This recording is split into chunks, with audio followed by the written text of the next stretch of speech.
ओम नमः शिवाय। जय हरि विष्णु। आप सभी भक्तगणों को श्रावणी पूर्णिमा की बहुत सारी शुभकामनाएं। श्रावणी पूर्णिमा को दक्षिण भारत में नारियली पूर्णिमा, उत्तर भारत में कजरी पूर्णिमा, भारत में रक्षाबंधन तथा गुजरात में पवित्र पावन के उपलक्ष्य में मनाया जाता है।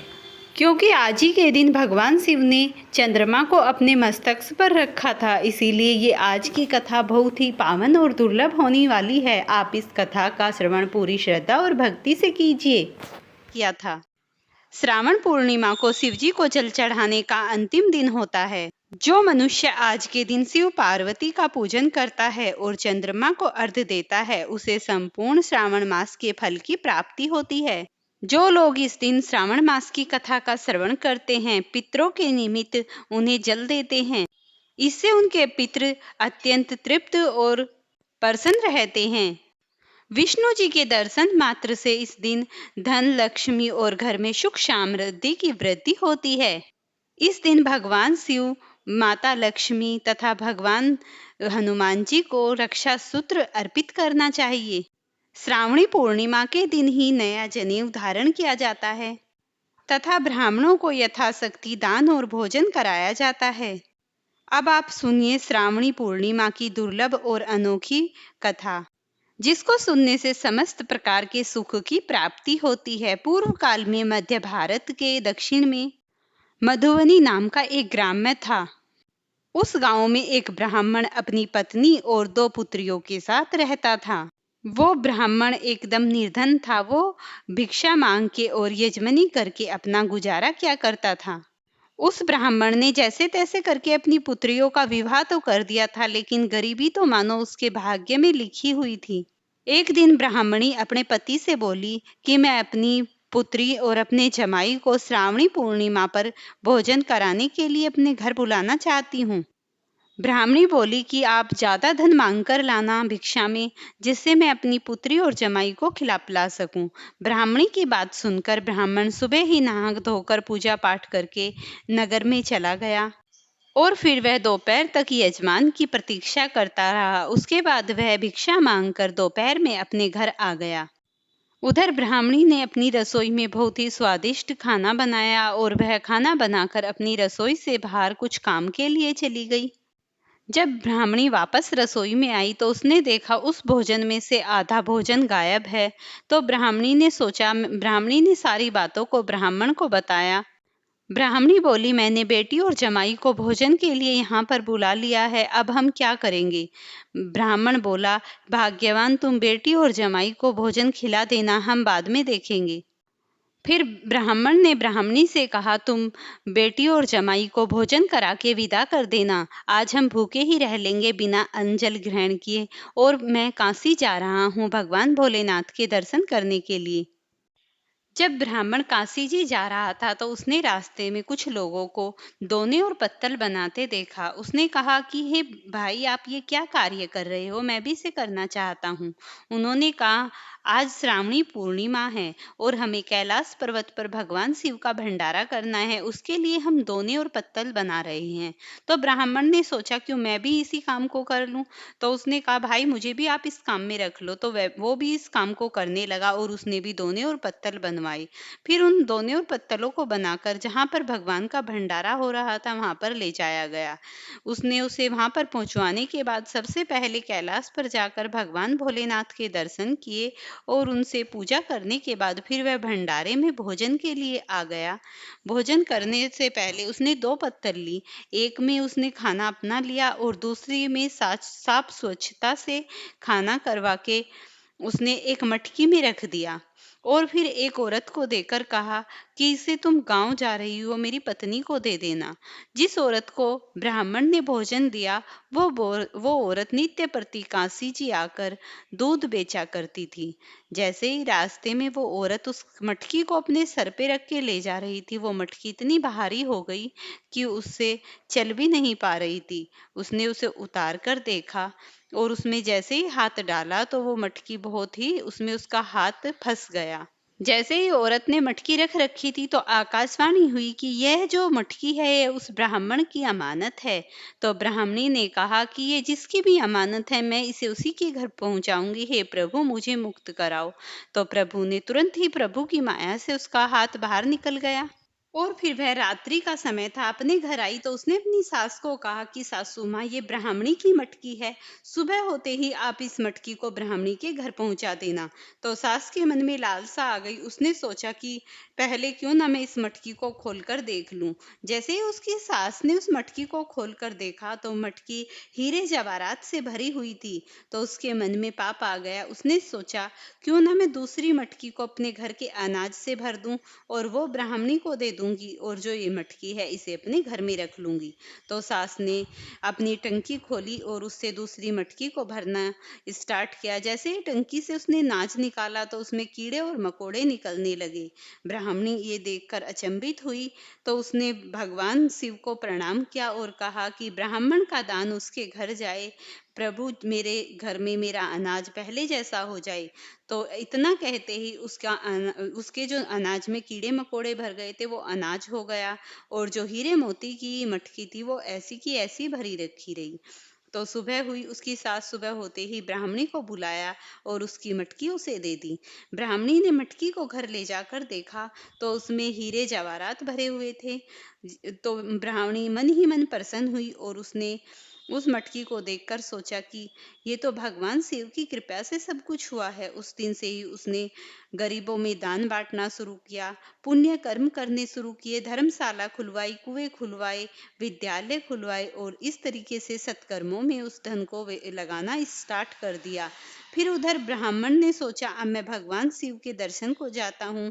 जैसे ही वह भगवान शिव के दर्शन के लिए गया तो भगवान शिव ने एक ब्राह्मण का रूप बनाकर उसके सामने आकर प्रकट हुए। साधु बने भगवान शिव ने उससे कहा कि तुम कहाँ जा रहे हो। ब्राह्मण ने कहा मैं अमरनाथ यात्रा के लिए जा रहा हूँ, वहां पर जाकर भगवान भोलेनाथ के दर्शन करूंगा।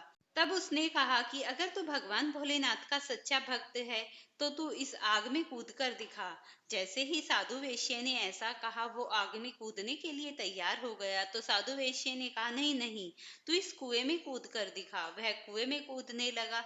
जैसे ही वह कुएं में कूदने लगा तो साधु वैश्य ने कहा नहीं नहीं, तू इस भड़बूजे के भूजे में अपना सर दे दे। वह भड़बूजे के भूजे में अपना सर देकर जलाने को तैयार हुआ। फिर साधु वैश्य बोले कि सुन, तू एक काम कर, ये तलवार रखी, इससे अपनी गर्दन काट ले।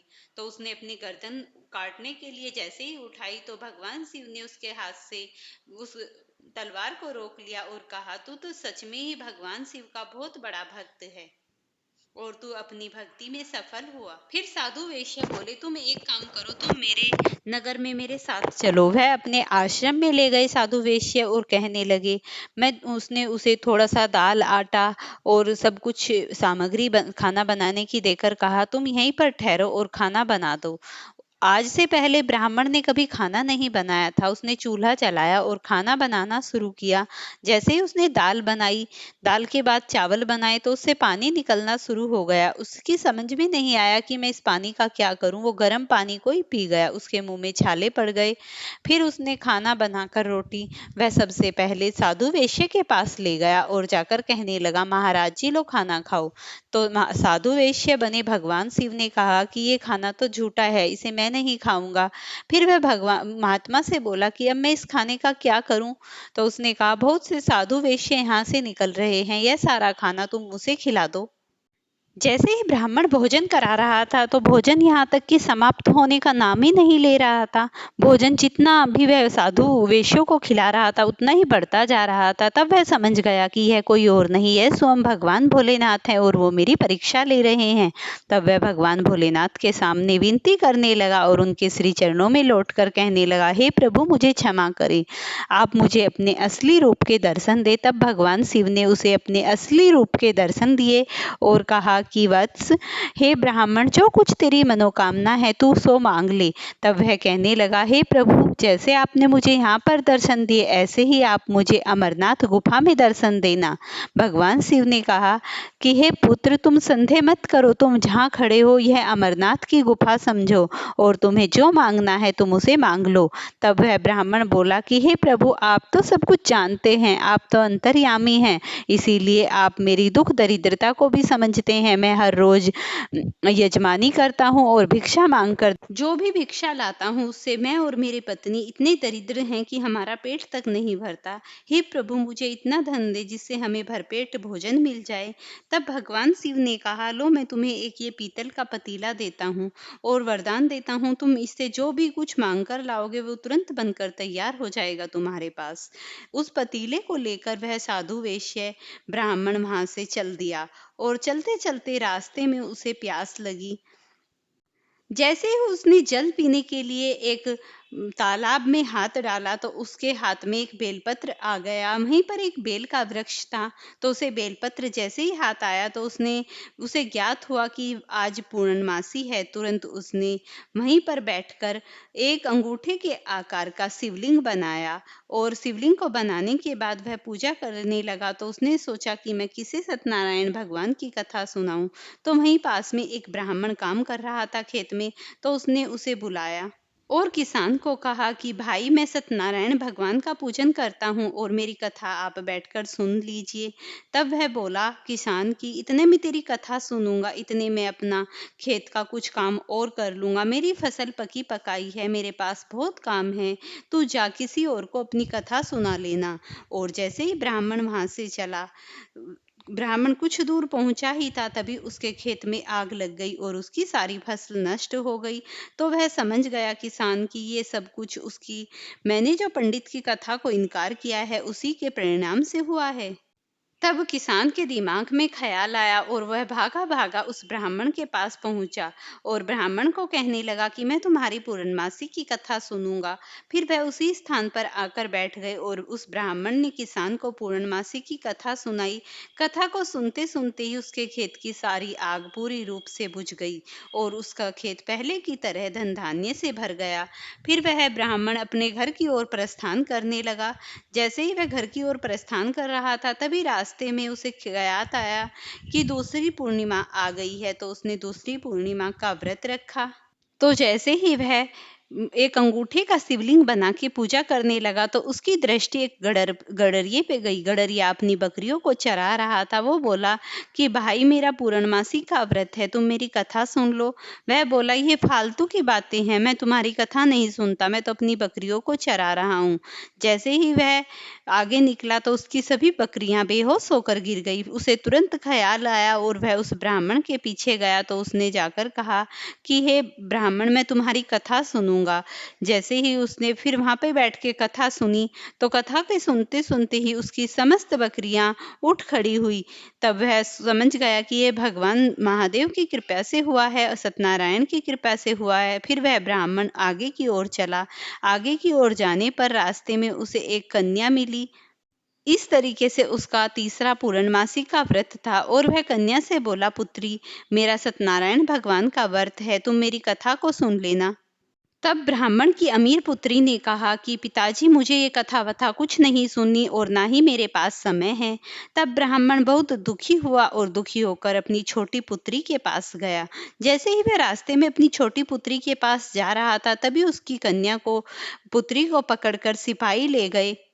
तब वह सिपाहियों को बोला कि मेरी पुत्री को छोड़ दो और इसे सत्यनारायण भगवान की कथा सुनने दो। जैसे ही उसने कथा सुनी, सिपाहियों ने उसके सभी दोष मुक्त कर दिए और अब ब्राह्मण अपनी छोटी पुत्री के पास गया और उसे सत्यनारायण भगवान की कथा सुनने को कहा। तो पुत्री बोली, पिताजी, मैं आपकी कथा को सुनूंगी। और उसने अपने पिता से सारी कथा सुनी और उसके रहस्य को पूछा। तब ब्राह्मण बोला, ये सब प्रभु कैलाशपति भगवान शिव की कृपा से हुआ है और इस दिन मनुष्य को दूध, बेलपत्र, चरणामृत, केले, पंचामृत बनाकर भगवान शिव और श्री हरि विष्णु का भोग लगाना चाहिए, उनकी कथा करनी चाहिए और पंडित को बुलाकर कथा करे या फिर खुद से घर में कथा करनी चाहिए और अपनी यथाशक्ति के अनुसार दान देना चाहिए। फिर वह अपनी पुत्री को बताकर इस सारे रहस्य को फिर अपने घर की ओर प्रस्थान किया। और जैसे ही वह घर आया, उस दिन पूर्णमासी का व्रत था। उसने घर पर शिवलिंग बनाया। शिवलिंग को बनाकर उसने पतीले से जो भी वह व्यंजन चाहता वह तुरंत बना बना कर दे देता। उसने पूरे गांव में ये ढिंडोरा पिटवाया कि पंडित जी के घर में भंडारा है, और उसने भंडारे से समस्त गांव को नए नए प्रकार के व्यंजन खिलाए। समस्त गांव छिक गया, लेकिन खाना खत्म ही होने का नाम नहीं ले रहा था। तो गांव के एक सरपंच ने पूछा कि भाई, तेरे घर में तो खाने के लिए अन्न जल भी नहीं था, फिर ये सब क्या है? तब वह बोला कि पूर्णमासी के दिन समस्त ग्रामवासियों को ये ढिंडोरा पिटवाओ कि सभी जनता पूर्णमासी का व्रत करें, भगवान को धूप दीप पंचामृत बेलपत्र आदि अर्पित करें। इससे सब कुछ उनके घर में धन धान्य की पूर्ति हो जाएगी। और इस तरीके से सभी गांव वालों ने व्रत रखा, सभी की मनोकामनाएं पूरी की। ओम नमः शिवाय। हर हर महादेव। लक्ष्मी नारायण श्री हरि विष्णु भगवान की जय। प्रिय भक्तों, आज पूर्णिमा का व्रत है, जिसे नारियली पूर्णिमा के नाम से भी जाना जाता है, क्योंकि इस दिन शिव जी को अन्य स्थानों पर नारियल चढ़ाया जाता है। हमारे धार्मिक ग्रंथों में कहा गया है, श्रावण मास की पूर्णिमा सुख समृद्धि और मोक्ष को प्रदान करने वाली है। आज हम आपको सुनाने जा रहे हैं श्रावण मास की एक बहुत ही चमत्कारी कथा, क्योंकि आज के दिन इस कथा में भगवान शिव, माता पार्वती और श्री हरि विष्णु भगवान तीनों की कृपा प्राप्त होती है। आज की इस कथा के श्रवण करने मात्र से श्रावण मास की कथा घर में कलेश को दूर करती है और घर में सुख शांति आदि प्रदान करती है। प्रिय भक्तों, आज की इस कथा को पूरे ध्यान मग्न होकर और मन को एकाग्रचित होकर सुनिए। एक समय नैमिषारण्य तीर्थ में सौनकादि सभी ऋषियों तथा मुनियों ने पुराण शास्त्र के वेदता सूत जी से पूछा, महामुनि, किस व्रत तपस्या से मनोवांछित फल प्राप्त होता है, उसे हम सब सुनना चाहते हैं। श्री सूत जी बोले, इसी प्रकार देवऋषि नारद जी के पूछे जाने पर भगवान श्री कमलापति जी ने उससे कहा था, उसे कह रहा हूँ, आप लोग सावधान होकर सुने। एक समय योगी नारद जी लोगों के कल्याण की कामना से विविध लोगों में भ्रमण करते हुए पृथ्वीलोक में आए, और वहां उन्होंने कर्मफल के अनुसार नाना योनियों में उत्पन्न सभी प्राणियों को अनेक प्रकार के केस दुख भोगते हुए देखा और इनके उपाय पूछे। सुनिश्चित रूप से नाश हो जाता है, ऐसा मन में विचार करके वे विष्णु लोक को गए। वहां 4 भुजाओं वाले शंख चक्र गदा पद्म वनमूला विभूषित शंकुवर्णा भगवान श्री नारायण जी का दर्शन कर उन देवाधिदेव की वे स्तुति करने लगे। नारद जी बोले, हे वाणी और मन से परे स्वरूप वाले अनंत शक्ति संपन्न आदि मध्य और अंत में रहित निर्गुण तथा सकल कल्याणमय गुणों से संपन्न भक्तों को पीड़ा नष्ट करने वाले परमात्मन आपको नमस्कार है। स्तुति सुनने के अंतर भगवान श्री विष्णु जी ने नारद जी से कहा, महाभाग, आप किस प्रयोजन से यहाँ आए हैं, आपके मन में क्या है? नारद जी बोले, भगवान, पृथ्वी लोक में अपने कर्मों के द्वारा विभिन्न योनियों में उत्पन्न सभी लोग बहुत प्रकार के क्लेशों से दुखी हैं। हे नाथ, किस लघु उपाय से उनके कष्टों का निवारण हो सकेगा? यदि आप मेरे ऊपर कृपया हो तो मुझे सुनाइए। श्री भगवान ने कहा, हे वत्स, संसार के ऊपर अनुग्रह करने की इच्छा से आपने बहुत अच्छी बात पूछी है। जिस व्रत के करने से प्राणी मोह से मुक्त हो जाता है, उसे आपको बताता हूँ, सुने। हे वत्स, स्वर्ग और पृथ्वीलोक में दुर्लभ भगवान सत्यनारायण का एक महान व्रत है।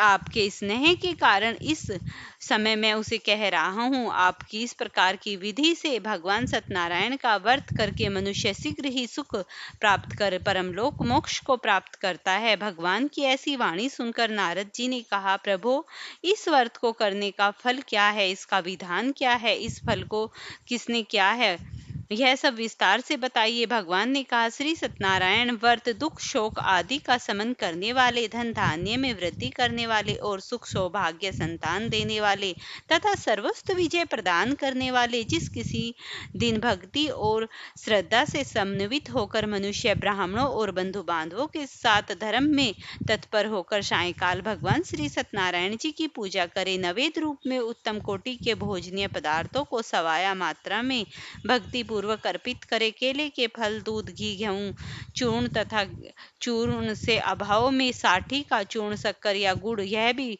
योग्य सामग्री सवाया मात्र में एकत्रित करे। बंधु बांधवों के साथ श्री सत्यनारायण भगवान जी की कथा सुनकर ब्राह्मणों को भोजन करे। भक्ति पूर्वक प्रसाद ग्रहण करके नृत्य गीत आदि का आयोजन करे। तदंतर भगवान सत्यनारायण का स्मरण करते हुए घर में जाए। ऐसा करने से मनुष्यों की अभिलाषा अवश्य पूर्ण होती है। मनुष्य रूप से कलयुग में पृथ्वीलोक में यह सबसे छोटा और उत्तम उपाय है।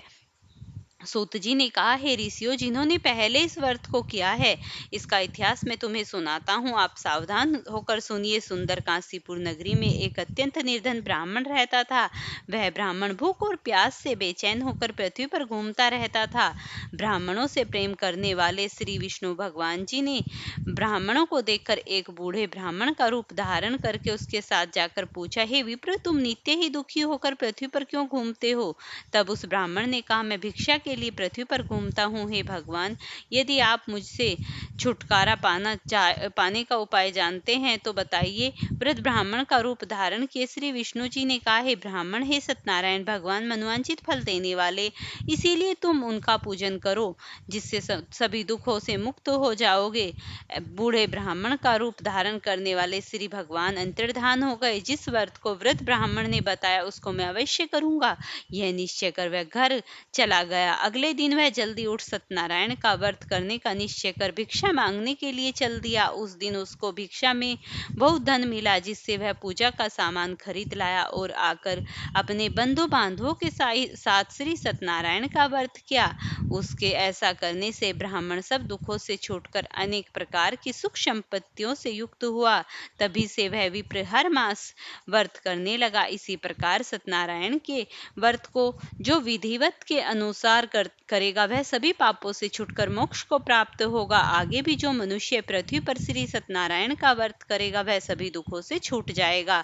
इस तरह नारद जी, भगवान ने कहा हुआ व्रत मैंने आपसे कहा। तब ऋषियों ने कहा, हे मुनीश्वर, संसार में इस विप्र से सुनकर किस किसने इस व्रत को किया, यह सब सुनना चाहता हूँ। श्री सूत जी कहते हैं, हे मनुष्य, जिस जिस प्राणी ने इस व्रत को किया उन सबकी कथा सुनो। एक समय वह ब्राह्मण धन और ऐश्वर्य के अनुसार बंधु बांधवों के साथ व्रत पूजन कर रहा था। उसी समय एक लकड़हारा आया। उसने लकड़ियां बाहर रखी और विप्र में चला गया। प्यास से व्याकुल लकड़हारे ने विप्र को व्रत करते देखा। वह प्यास को भूल गया। उसने विप्र को नमस्कार किया और पूछा, हे विप्र, यह आप किसका पूजन कर रहे हैं? इस व्रत का क्या फल है? कृपया मुझे भी बताइए।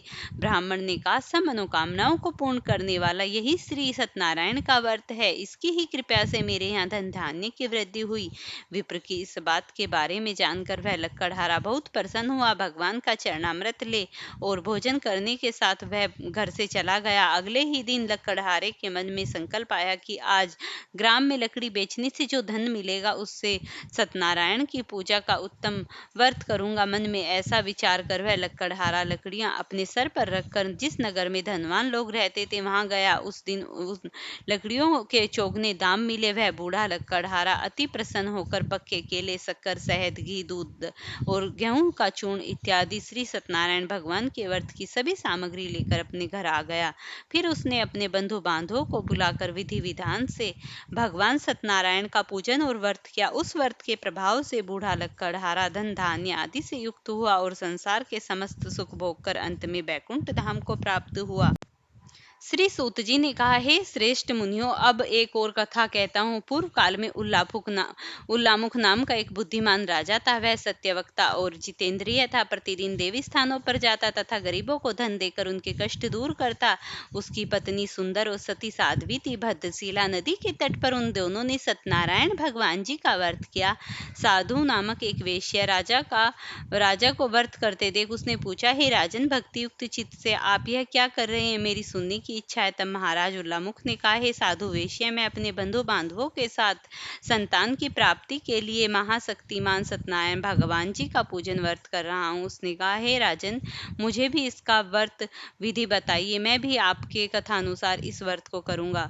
कोई संतान नहीं है, विश्वास है कि निश्चय ही मेरे यहाँ संतान होगी। राजा ने सब विधान सुन व्यापार से निवृत्त हो वह वेश्या सुखी सुखी अपने घर आया। वेश्या ने अपनी पत्नी लीलावती से संतान देने वाले व्रत का समाचार सुनाया और प्रण किया कि आज से हमारे यहाँ संतान होगी तब मैं व्रत करूंगा। उस एक दिन उसकी पत्नी लीलावती सांसारिक धर्म में प्रवृत्त हो गर्भवती हो गई। उसने एक सुंदर कन्या को जन्म दिया। कन्या का नाम कलावती रखा गया। इसके बाद लीलावती ने अपनी पति को स्मरण दिलाया कि आपने जो भगवान का व्रत का संकल्प किया था अब वह पूरा कीजिए। साधु वेश्या ने कहा, हे प्रिय, मैं कन्या के विवाह पर इस व्रत को करूंगा। इस प्रकार अपनी पत्नी का आश्वासन दे वह व्यापार को चला गया। काफी दिनों पश्चात वह लौटा तो उसने नगर में सखियों के साथ अपनी पुत्री को खेलते देखा। वेश्या ने तत्काल कलावती के लिए उसके सुयोग्य वर की तलाश की। कंचनपुर नामक नगर के एक सुयोग्य वाणिक पुत्र से अपने बंधु बांधवों सहित प्रसन्नचित होकर अपनी पुत्री का विवाह उसके साथ कर दिया। वेश्या विवाह के समय भी सत्यनारायण का पूजन करना भूल गया। इस पर सत्यनारायण भगवान की लीला हुई। उसके कार्य में कुशल साधु वेश्या अपने जमाता सहित नाव को लेकर व्यापार करने के लिए समुद्र किनारे स्थित रतनपुर नगर में गए। दोनों ससुर जमाई राजा चंद्रकेतु के नगर में चोर राजा का धन चुराकर जहां भागे जा रहे थे। राजा के दूतों ने पीछे से आकर चोर ने घबराकर राजा के धन को उनकी नाव में रख दिया जहां ससुर जमाई थे। जब राजा, हम 2 चोर पकड़कर लाए हैं, आप आज्ञा दे। राजा ने कारागार में डाल दो। इस प्रकार राजा की आज्ञा से उनको कठिन कारागार में डाल दिया गया तथा उनका धन भी ले लिया। सत्यनारायण भगवान जी की लीला के अनुसार साधु वेश्या की पत्नी लीलावती व पुत्री कलावती भी अपने घर बहुत दुखी थी।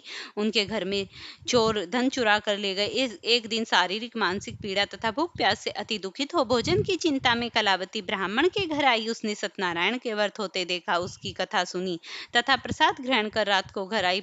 माता ने कलावती से पूछा, हे पुत्री, तू अब तक कहाँ रही? तेरे मन में क्या है? कलावती बोली, हे माता, मैंने श्री सत्यनारायण भगवान का व्रत होते देखा है। तब कलावती का वचन सुन लीलावती ने सत्यनारायण भगवान के पूजन की तैयारी की। अपने परिवार और बंधुओं सहित सत्यनारायण भगवान की पूजन का व्रत किया और उसने मांगा कि मेरे पति और दामाद शीघ्र ही घर लौट आए। साथ ही प्रार्थना की कि हम आपका अपराध क्षमा करें। श्री सत्यनारायण भगवान जी इस व्रत से संतुष्ट हो गए। उन्होंने राजा चंद्रकेतु को स्वप्न में देखकर कहा, हे राजन, जिन दोनों वेश्यों को तुमने बंदी बना रखा है वे निर्दोष हैं, उन्हें प्रातःकाल होते ही छोड़ दो। राजा का यह वचन सुन भगवान अंतर्धान हो गए। प्रातःकाल राजा चंद्रकेतु ने सभा में अपना स्वप्न सुनाया और सैनिकों को आज्ञा की 2 वणिक पुत्रों को कैद में मुक्त कर सभा में लाया जाए। दोनों ही आते राजा को प्रणाम किया। राजा ने उनसे कहा, हे महानुभावों, तुम्हें भावी वंश ऐसा कठिन दुख प्राप्त हुआ, अब तुम्हें कोई भय नहीं, तुम मुक्त हो। ऐसा कहकर राजा ने उनको नए नए वस्त्राभूषण दिए तथा जितना धन लिया था उससे दुगुना धन देकर विदा किया। दोनों वेश्या अपने घर को चल दिए। श्री सूत जी ने कहा, वेश्या और उसके जमाई को मंगलाचार करते यात्रा आरंभ की और अपने नगर की ओर चल पड़े। थोड़ी दूर आगे बढ़ने पर दांडी वेशधारी भगवान जी ने पूछा, हे वेश्या, तेरी नाव में क्या है? अभिमानिक वणिक हंसता हुआ बोला, हे दांडी, क्यों पूछते हो? क्या धन लेने की इच्छा है? मेरी नाव में बेलपत्ते भरे हैं। वेश्या का कठोर वचन सुन दांडी स्वामी भगवान ने कहा, तुम्हारा वचन सत्य हो। ऐसा कहकर वे वहां से दूर जाकर समुद्र के किनारे बैठ गए। दांडी महाराज के जाने के पश्चात वेश्या ने नित्य क्रिया से निवृत्त होने के बाद नाव को ऊंची उठते देख अचंभा किया तथा नाव बेलपत्ते आदि से ऊपर उठती देख मूर्छित हो जमीन पर गिर पड़ा। होश आने पर अत्यंत शोक प्रकट करने लगा। तब उसके जमाता ने कहा, आप शोक न करें, यह दांडी महाराज का श्राप है, अतः उनकी शरण में चलना चाहिए, तभी हमारी मनोकामना पूरी होगी। जमाता के वचन सुनकर दांडी महाराज के पास पहुंचा। भक्ति भाव से प्रणाम कर बोला, मैंने जो आपसे असत्य वचन कहे थे उनके लिए मुझे क्षमा कर। ऐसा वेश्या रोने लगा। तब दांडी भगवान बोले, हे वर्णिक, मेरी आज्ञा से तुझे बार बार दुख प्राप्त हुआ है, तू मेरी पूजा से विमुख हुआ। तब उसने कहा, हे भगवान, आपकी माया से ब्रह्मा आदि देवता भी आपके रूप को नहीं जान पाते, भला मैं अज्ञानी कैसे जान पाता? आप प्रसन्न होइए, मैं आपकी सामर्थ्य के अनुसार आपकी पूजा करूंगा। मेरी रक्षा करे और पहले के समान मेरी नौका को धन से भर दीजिए। उसके अभियुक्त वचन सुनकर भगवान जी प्रसन्न हो गए और इच्छानुसार व्रत देकर अंतर्धान हो गए।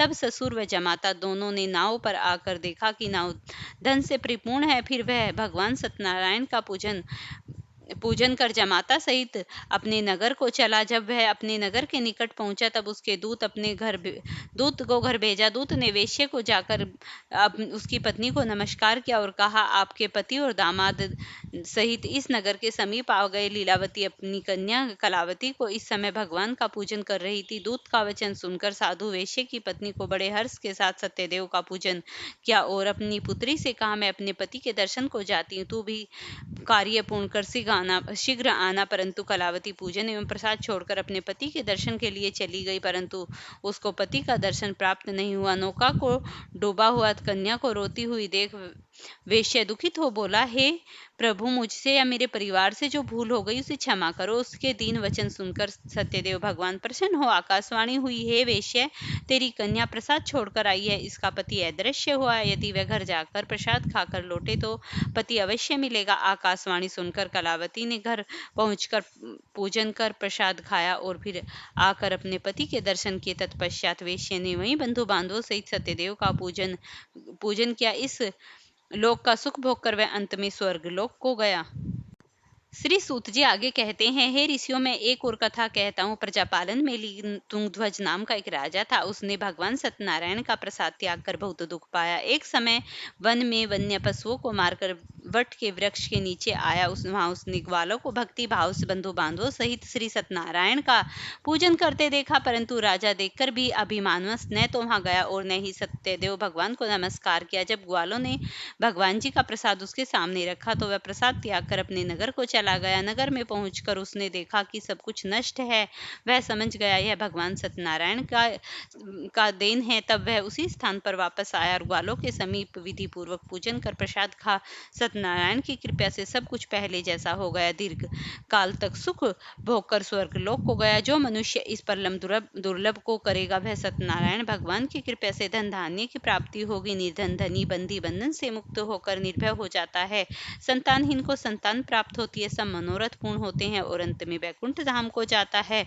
जिन्होंने पहले इस व्रत को किया उसके दूसरे जन्म की कथा सुनिए। सनातनंद नामक ब्राह्मण ने सुदामा के रूप में जन्म लेकर श्री कृष्ण की भक्ति कर मोक्ष प्राप्त किया। उल्लामुख नाम के राजा ने दशरथ बने और रंगनाथ का पूजन कर वैकुंठ को प्राप्त किया। साधु नाम के वेश्य ने धर्मात्मा व सत्य प्रतिज्ञा राजा मोरध्वज बनकर अपने मोर के आर से चीख कर मोक्ष को प्राप्त हुआ।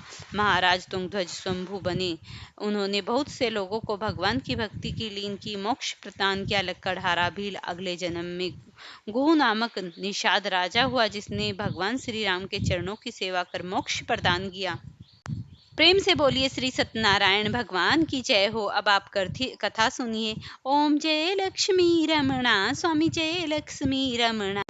सत्यनारायण स्वामी निजन पातक हरना, रतन जड़ित सिंहासन अद्भुत छवि राजे, नारद करत निरंजन घंटा ध्वनि बाजे। ओम जय लक्ष्मी रमणा।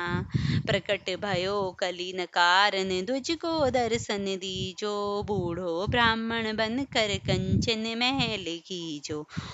लक्ष्मी रमणा भील दुर्बल कराल, जिन पर कृपा करी, चंद चूड़ एक राजा तिनकी विपत्ति हरी। ओम जय लक्ष्मी रमणा।